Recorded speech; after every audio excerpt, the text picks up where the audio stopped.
Bonjour à toutes et à tous, c'est Salomon.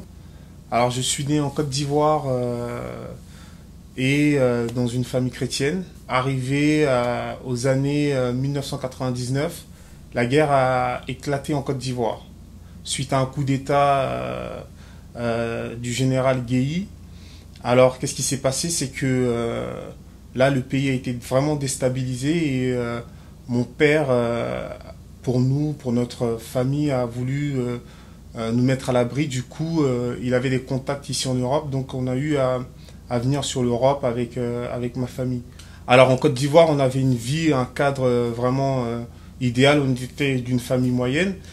On avait une grande maison, j'avais mes habitudes, j'avais mes amis. Et avec la guerre, c'était un chamboulement pas possible.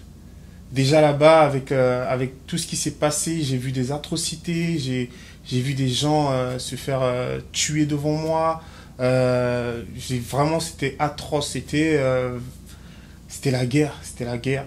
Suite à ça, on est venu en Europe, donc fallait se refaire une identité, fallait vivre de nouveau, apprendre à vivre dans un pays étranger. Déjà que c'est pas évident d'être déraciné de son pays d'origine. Alors j'ai quitté un peu le cadre familial en Côte d'Ivoire dans une grande maison et j'ai commencé à loger dans des grandes tours, parquer dans des immeubles avec des architectures vraiment sombres, à perte de vue. C'était vraiment ce qu'on appelle le ghetto. Suite à ça, ma vie chrétienne entre guillemets a commencé à affaiblir. J'ai commencé à me refroidir, je n'allais plus à l'église parce que j'étais déstabilisé un peu par rapport à tout ça. Et de fil en aiguille, j'ai commencé à être engrainé. J'ai commencé à traîner avec Mohamed, avec Mamadou, avec Sofiane, avec Julien. Je traînais avec des Arabes, des Noirs, des Portugais, des Italiens. Il y avait un brassage ethnique en banlieue où j'ai grandi. J'étais devenu un pur produit de la banlieue. C'est les engrenages, on commence à toucher un peu tout ce qui est business parce qu'on ne veut pas dépendre des parents. Et après, c'est passé à la drogue. Après, c'était les filles, les soirées. Après, c'était les bagarres devant les gares, dans les centres commerciaux. Et cette violence est montée crescendo en moi, avec les mauvaises influences, avec les mauvaises compagnies. J'ai commencé à monter de plus en plus. Il y a eu un événement qui a fait vraiment basculer ma vie dans les ténèbres. Nous avons déménagé de Boissy-Saint-Léger et nous sommes allés à Clichy-sous-Bois dans le 93. Alors pour un jeune de banlieue, il n'y a pas vraiment de changement parce que quand il quitte une autre cité ou une autre ville, il s'adapte. Dans une autre cité, il n'a pas du mal à s'adapter parce que c'est les mêmes codes, c'est le même public, c'est les mêmes souffrances. Donc facilement, l'adaptation, elle est rapide. Et je découvre une ville qui est la ville la plus pauvre du 93 et l'une des villes les plus pauvres de France. Alors pareil, il y a un brassage ethnique, il y a des gens de toutes les nationalités, de toutes les cultures du monde à Clichy-sous-Bois, dans le 93 en Seine-Saint-Denis. Et là, c'est pareil, on reprend les mêmes habitudes et on recommence. Et là, la violence. Je me souviens avec mes amis, on a monté un groupe de jeunes qui s'appelait les Microbes. Alors c'était des jeunes de toute origine et de toute nationalité issus de Clichy-sous-Bois et de Montfermeil. C'est une ville voisine, c'est une ville limitrophe à Clichy-sous-Bois. Et on traînait tous ensemble en bande. On montait à Gare du Nord, on allait à la Défense. On traînait dans toutes les après-midi. À l'époque, c'était les après-midi, les soirées. On se bagarrait, on partait en boîte de nuit. On était vraiment poursuivi par, je dirais, des forces occultes. Et là, on a commencé les émeutes suite à la mort de Bouna Zied. 2 jeunes qui sont morts dans une centrale électrique à Clichy-sous-Bois. Là, nous sommes en 2005. Avec les potes, on a décidé de faire les émeutes pour se révolter parce que c'était de trop. C'était la goutte qui faisait déborder le vase. Suite à ça, dans cette violence, je souffrais en moi-même. En fait, c'était dû au manque d'amour que je n'avais pas, ça me poussait à être violent.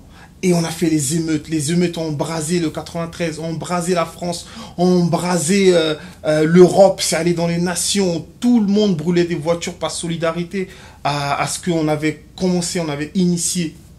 Et après cela, le Seigneur a permis que une fois, dans un train, je drague une fille. Et cette fille-là, en fait, il s'avérait qu'elle était chrétienne. Puis, quelques jours après, je l'ai appelée. J'ai dit, est-ce qu'on peut se voir? Est-ce qu'on peut prendre un verre ensemble? Et elle me dit, je suis chrétienne. Choc pour moi, parce que j'avais grandi dans une famille chrétienne. Et là, j'ai dit, moi aussi. Et on a commencé à parler, échanger. Et elle m'a dit, tu sais, Dieu t'aime, Dieu veut te sauver. Et le Seigneur Jésus est mort pour toi, il voit tes souffrances. Et ces paroles me pénétraient. Et elle m'a proposé de venir à une réunion de maison. Alors du coup, je me suis mis beau gosse, tout ça. Je suis allé dans cette réunion de maison. Et pendant la louange, l'adoration, le frère qui devait apporter le message s'est avancé vers moi. Et il a prié pour moi. Il a posé sa main sur mon corps, sur mon torse comme ça. Et il m'a dit, il a fait cette prière. Il a dit, Seigneur, je prie pour ce jeune que tu as appelé. Il y a un appel sur sa vie. Je prie que tu viennes le délivrer de toutes ces chaînes, de cette violence, de tous ces esprits qui le tourmentent. Et là, j'ai senti comme des chaînes qui sont tombées. J'ai senti comme un fardeau qui est tombé sur mon dos. Et après la réunion, j'étais tout timide, j'étais un peu intimidé. Et je suis rentré, et je me souviens, quand je rentrais chez moi, j'avais une paix dans mon cœur. Et après, il m'a proposé, cet homme qui a prié pour moi, de venir un dimanche à l'assemblée. Alors je suis venu le dimanche qui a suivi. Et là, j'étais adossé au fond du mur, dans la salle. Et il prêchait. Il prêchait sur la repentance. Il annonçait le message de la croix. Il disait que tu es pécheur. Il faut fuir les passions de la jeunesse. Il faut arrêter tout ce qui est forme et passion de la jeunesse, vice. Et toutes ces paroles me pénétraient, ça me parlait parce que, en fait, il révélait ma vie.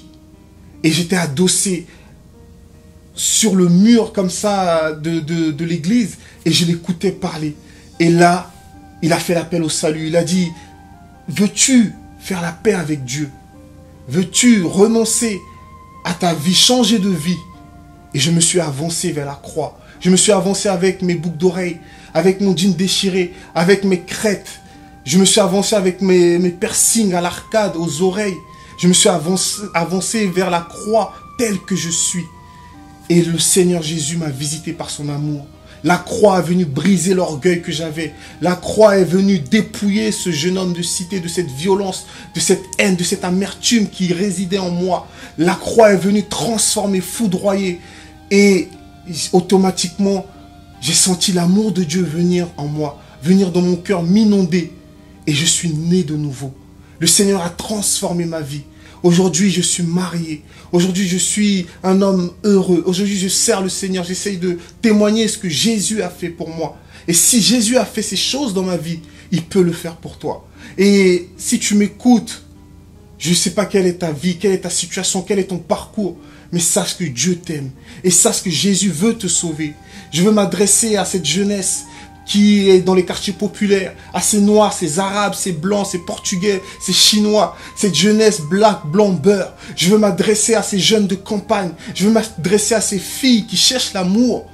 Jésus est la solution. Jésus peut sauver votre vie. Jésus seul peut combler le vide qui est en vous, car il est celui qui remplit tout en tous. Ouvrez votre cœur et il viendra vous rencontrer.